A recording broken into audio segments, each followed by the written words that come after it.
بسم اللہ الرحمن الرحیم۔ اللہ کے نام سے شروع جو بڑا مہربان اور نہایت رحم کرنے والا ہے۔ پیارے دوستو، آج کی اس ویڈیو میں ہم آپ کو حضرت ابراہیم علیہ السلام اور حضرت اسماعیل علیہ السلام کی زندگی کا وہ تاریخی واقعہ بیان کریں گے جسے سن کر یقیناً آپ کا ایمان تر و تازہ ہو جائے گا۔ یہ حجاز کا علاقہ تھا اور رات کافی تاریک اور گہری تھی۔ غالباً یہ ذی الحج کا مہینہ تھا اور اللہ تعالیٰ کے نبی حضرت ابراہیم علیہ السلام آرام فرما رہے تھے۔ آپ گہری نیند میں تھے کہ آپ علیہ السلام کو اللہ تعالیٰ کی طرف سے ایک خواب آیا۔ خواب میں آپ نے دیکھا کہ جس طرح جانوروں کو ذبح کیا جاتا ہے اسی طرح آپ اپنے پیارے بیٹے حضرت اسماعیل علیہ السلام کو ذبح کر رہے ہیں۔ جب آپ کو یہ خواب آیا تو آپ فوراً اٹھ گئے اور گھبرا گئے اور آپ پر لرزہ طاری ہو گیا۔ کچھ اسی قسم کا خواب آپ کو کئی دنوں سے آ رہا تھا جس سے آپ یہ سمجھ گئے کہ اللہ تعالیٰ آپ کو کسی بڑی آزمائش سے گزارنا چاہتے ہیں، اور وہ ایک ایسی سخت آزمائش تھی کہ جس کے بارے میں کوئی وہم و گمان بھی نہیں کر سکتا۔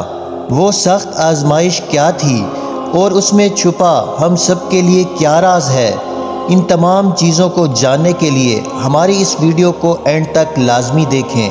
پیارے دوستو، جس طرح پیغمبروں کو اللہ تعالیٰ نے عظیم مرتبے پر فائز کیا، اسی طرح ان تمام انبیاء کرام پر اللہ تعالیٰ کی طرف سے سخت آزمائش بھی آئیں، جن پر یہ تمام انبیاء کرام پورا اترے اور اللہ کی رضا کے لیے اپنا سب کچھ قربان کر ڈالا۔ حضرت ابراہیم علیہ السلام کی شادی بی بی سارہ سے ہوئی تھی اور کئی سال گزرنے کے بعد بھی آپ اولاد جیسی نعمت سے محروم تھے۔ اللہ کے پیغام کو آگے پھیلانے کے لیے آپ کو ایک جانشین کی سخت ضرورت محسوس ہوئی۔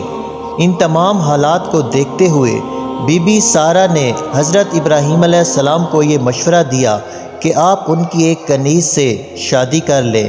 چنانچہ آپ علیہ السلام نے بی بی سارہ کی ایک کنیز بی بی ہاجرہ سے نکاح کر لیا۔ بی بی ہاجرہ سے اللہ تعالیٰ نے آپ کو ایک نیک اولاد عطا فرمائی جس کا نام آپ نے اسماعیل رکھا۔ اس وقت آپ کی عمر 80 سال کے قریب تھی اور آپ نے اللہ تعالیٰ سے گڑ گڑا کر اولاد کے لیے بہت دعائیں کی تھیں۔ حضرت ابراہیم علیہ السلام نے حضرت اسماعیل علیہ السلام کو بہت ناز و نیاز سے پالا اور آپ ان سے بہت محبت کرتے تھے۔ پھر اللہ تعالیٰ کی طرف سے حکم آیا کہ آپ بی بی ہاجرہ اور حضرت اسماعیل علیہ السلام کو عرب کے جنوب میں گرم صحرا کے درمیان چھوڑ دیں، تو آپ نے ان دونوں کو مکہ کی سرزمین پر چھوڑ دیا۔ حضرت ابراہیم علیہ السلام شام سے آیا کرتے تھے اور اپنی بیوی اور بچے سے مل کر واپس لوٹ جایا کرتے تھے۔ اس طرح حضرت اسماعیل علیہ السلام بی بی ہاجرہ کے پاس آب زمزم پی کر بڑے ہوئے اور آپ کی تربیت بی بی ہاجرہ نے کی۔ پھر وہ آپ پر آزمائش کا وقت آیا جب اللہ تعالیٰ کی طرف سے وحی ہوئی کہ آپ اپنی پیاری سے پیاری چیز اللہ کی راہ میں قربان کریں، تو آپ علیہ السلام نے حضرت اسماعیل علیہ السلام کی قربانی کا فیصلہ کیا، کیونکہ آپ حضرت اسماعیل علیہ السلام سے بہت پیار کرتے تھے اور حکم یہی تھا کہ اپنی پیاری سے پیاری چیز اللہ تعالیٰ کی راہ میں قربان کرو۔ یہ بہت ہی مشکل امتحان تھا جسے حضرت ابراہیم علیہ السلام نے دینا تھا۔ حضرت اسماعیل علیہ السلام اب کچھ بڑے ہو رہے تھے اور جوانی میں قدم رکھنے والے تھے۔ اب وہ اس قابل ہو چکے تھے کہ کام کاج میں اپنے باپ کا ہاتھ بٹا سکیں۔ عین اس موقع پر آپ کو حکم ملا کہ اپنے بیٹے کو اللہ کی راہ میں قربان کرو۔ حضرت ابراہیم علیہ السلام حضرت اسماعیل علیہ السلام سے بے پناہ محبت کرتے تھے، لیکن ان کے دل میں اللہ کی محبت سے بڑھ کر اور کچھ نہ تھا، اور اس حکم الہی کو پورا کرنے کے لیے اپنے دل کو مضبوط کیا اور اپنے اس خواب کے بارے میں اپنے بیٹے کو بتایا۔ تو حضرت اسماعیل علیہ السلام نے کہا، ابا جان، آپ کو جو حکم ملا ہے آپ اس کو پورا کریں، اللہ کی مشیت سے آپ مجھ کو صبر کرنے والوں میں پائیں گے۔ لہٰذا اگلی صبح آپ بی بی ہاجرہ کے پاس گئے اور ان سے کہا کہ اسماعیل کو تیار کرو اور اس کو نئے کپڑے پہناؤ اور اس کو خوشبو لگاؤ۔ تو بی بی ہاجرہ نے آپ کے حکم پر عمل کرتے ہوئے حضرت اسماعیل علیہ السلام کو تیار کیا اور آپ کے ساتھ روانہ کیا۔ باپ بیٹا چھری اور رسی لے کر جبل عرفات کی طرف روانہ ہوئے۔ کعبہ شریف سے کچھ فاصلے پر پہنچے تو شیطان ملعون نے آپ کو اس عظیم قربانی سے روکنا چاہا۔ تو شیطان سب سے پہلے بی بی ہاجرہ کے پاس گیا اور آ کر ان سے کہنے لگا کہ اے ہاجرہ، تجھے معلوم ہے کہ ابراہیم اسماعیل کو ذبح کرنے کے لیے لے گئے ہیں؟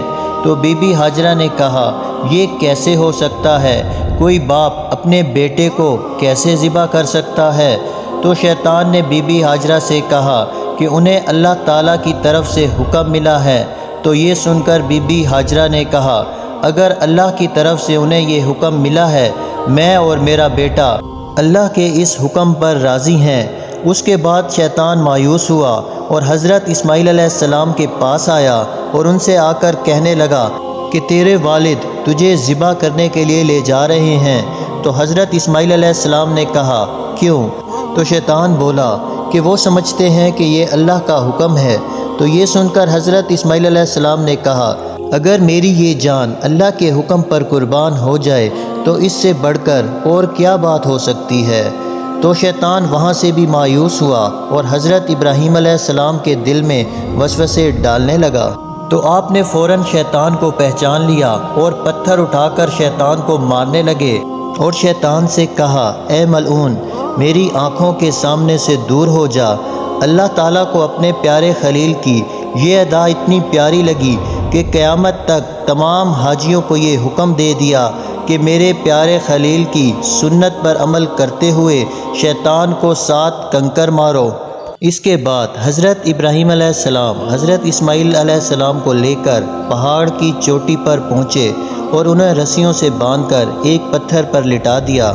حضرت اسماعیل علیہ السلام کہنے لگے کہ ابا جان، مجھے پیشانی کے بل لٹا دیں تاکہ میں آپ کو نہ دیکھ سکوں، اور اپنی آنکھوں پر بھی پٹی باندھ لیں تاکہ آپ کے دل میں میری محبت اللہ تعالیٰ کی محبت پر غالب نہ آئے۔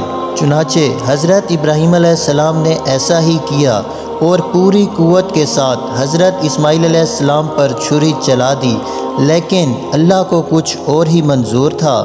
اللہ نے حضرت جبرائیل علیہ السلام کو حکم دیا کہ جنت سے ایک سفید مینڈے کو لے جاؤ اور حضرت ابراہیم علیہ السلام کی چھری کے نیچے رکھ دو۔ جب حضرت ابراہیم علیہ السلام چھری چلا کر فارغ ہوئے تو آپ نے اپنی آنکھوں سے پٹی ہٹائی تو آپ یہ دیکھ کر حیران ہوئے کہ حضرت اسماعیل علیہ السلام پاس کھڑے ہیں اور ان کے ساتھ حضرت جبرائیل علیہ السلام بھی موجود ہیں اور بیٹے کی جگہ مینڈا ذبح ہوا پڑا ہے۔ اور پھر غیب سے آواز آئی، اے ابراہیم، تم نے اپنا خواب سچ کر دکھایا، بے شک ہم نیکی کرنے والوں کو ایسا ہی بدلہ دیا کرتے ہیں۔ دوستو، یہ واقعہ حضرت ابراہیم علیہ السلام کی اللہ تعالیٰ سے بے پناہ محبت کا منہ بولتا ثبوت ہے، اور ہم سب لوگوں کے لیے سبق ہے کہ اللہ تعالیٰ کی محبت سے بڑھ کر اپنے دل میں کسی اور چیز کو جگہ نہ دیں۔ اللہ تعالیٰ سے دعا ہے کہ اللہ تعالیٰ ہمیں اپنی سچی اور پکی محبت نصیب فرمائے اور ہمیں دین اسلام پر چلنے کی توفیق عطا فرمائے۔ دوستو، اسی طرح کی مزید معلوماتی ویڈیوز دیکھنے کے لیے ہمارے چینل کو لائک اور سبسکرائب ضرور کریں۔ جزاک اللہ۔